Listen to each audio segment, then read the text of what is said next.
company di bidang marketing. Untuk usahanya sih saya nggak ada buka usaha ya, cuma tertarik aja ikut dari perspektif marketing untuk UMKM, pengen tahu seperti apa sih.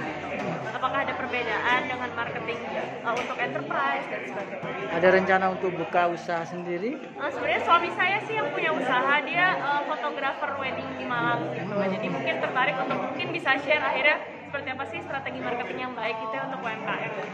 Tadi udah dapat materinya ya? Iya, udah. Kira-kira apa nih Mbak setelah dapat materi ini, Mbak? Apa yang tanggapannya? Oke, tanggapannya yang pertama sebenarnya menarik sekali ya, karena mungkin akhirnya banyak orang yang belum paham bagaimana cara memasarkan produk atau jasanya itu secara tepat dan kenapa legalitas itu menjadi penting. Mungkin di situ yang saya highlight dan itu insight baru sih buat saya, karena orang mungkin banyak yang ya udahlah yang penting aku buka usaha, nggak perlu didata di pemerintah dan sebagainya. Padahal itu sebenarnya akan menjadi snowball effect gitu ya, ketika kita nanti ke depannya ada masalah itu kita nggak bisa encounter itu dengan baik gitu, karena kita tidak legal gitu. Jadi mungkin itu menurut saya menarik sih, ternyata kita harus legal dulu ya gitu. Proyek pertamanya berarti punya suami nih yang dilegalin? Iya, punya suami aja bantuin gitu, kalau saya kerja di kantor gitu. Aku Laras, jadi aku punya bisnis di Searchbox. Kenapa aku ikut ini? Karena ada dua materi yang mau aku ketahui lebih lanjut. Yang pertama ada legal dan yang kedua ada foto produk gitu. Kenapa legal? Karena sebenarnya aku sama sekali belum punya perizinan untuk apapun. Jadi aku mau belajar lebih lanjut. Aku bisa mendaftarkan apa sih untuk bisnisku gitu. Nah, untuk foto produk itu sangat berguna banget untuk menunjang marketing, menunjang penjualan di produk sendiri kayak gitu. Semoga itu bisa membantu. Nah, langkah berikutnya setelah dapat materi ini apa Mbak dengan usahanya? Dipraktekkan. Nggak dipraktekkan? Aku mempraktekkan langsung kira-kira kalau dari legal ini apa aja sih yang harus dipenuhi perizinannya, semua langsung aku urus sih. Ternyata penting ya? Iya, itu penting banget. Seperti yang tadi mungkin Vanessa udah bilang gitu, bisa kalau misalnya ada masalah atau ada yang perlu ditindaklanjuti itu bisa dibantu oleh pihak yang berwajib lebih mudah lagi. Oke.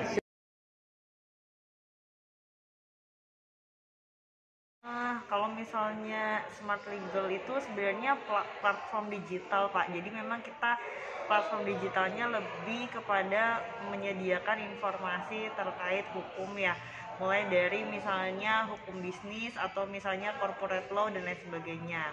Nah, Smart Legal sendiri itu tujuannya memang membantu masyarakat hukum, khususnya untuk pengusaha melek hukum ya, jadi nggak terlibat dalam permasalahan-permasalahan hukum ke depannya.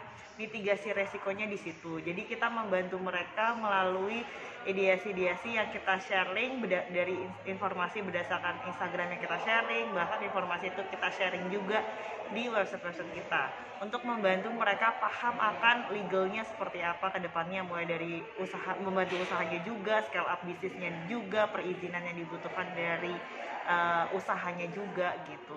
Semuanya yang berhubungan dengan hukum tentunya. Tidak hanya bergerak di bidang bisnis atau... Betul. Fokus linknya kita di hukum siapa ya.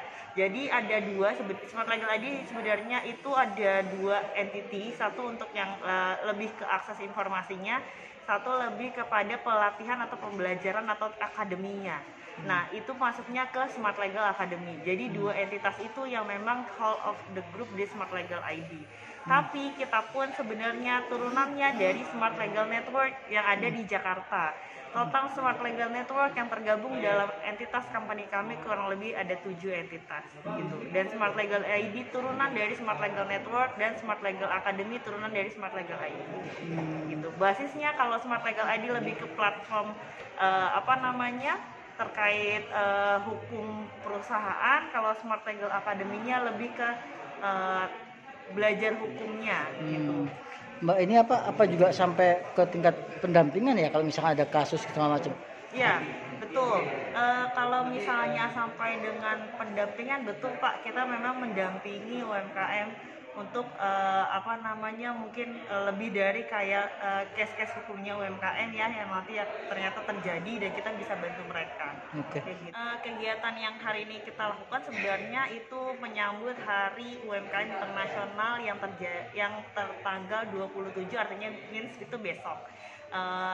Dan kita tujuannya untuk mengadakan ini memang pure untuk membantu UMKM di seluruh Indonesia untuk melegalkan bisnisnya. Jadi sesuai dengan tagline-nya dari Smart Legal, kita membantu bisnisnya menjadi legal seperti itu.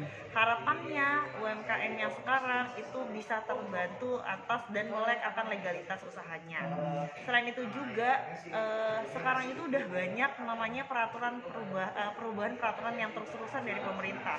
Mulai dari Undang-Undang Cipta Kerja yang muncul, tiba-tiba sekarang saat ini udah ada pergerakan dari OSS versi terbaru. Nah, hal-hal itu yang dirasa perlu disampaikan ke masyarakat bahwa kalau kita tidak terupdate dengan informasi legalitas, itu akan mempersulit mereka ke depannya. Jangan sampai mereka nggak tahu bahwa ada update-update peraturan dan update-update legalitas lain yang dibutuhkan. Seperti itu. Kalau hari ini secara luring ya Pak ya? Hari ini? Secara luring kegiatan. Iya, betul. Yang hari ini lebih ke bukti nyatanya. Jadi kalau misalnya yang besok tanggal 27 Juni ini, itu lebih ke kita ngasih edukasi ke seluruh Indonesia, dan marketnya memang seluruh Indonesia untuk pemahaman terkait legalnya. Kalau hari ini lebih kepada bukti nyata, kita langsung kepada khususnya di wilayah Malang, karena kebetulan Malang termasuk kategori yang UMKM-nya cukup tinggi, yang kita bisa bantu untuk mengedukasi mereka dari sisi legalnya secara langsung. Oke. Kalau sampai hari ini Mbak, berapa banyak UMKM yang sudah diberi pelatihan atau didampingi oleh Smart Legal Mbak secara nasional? Kalau misalnya sejauh ini yang mendaftar udah sebenarnya kita partnya selalu membantu ke per wilayah ya Pak ya.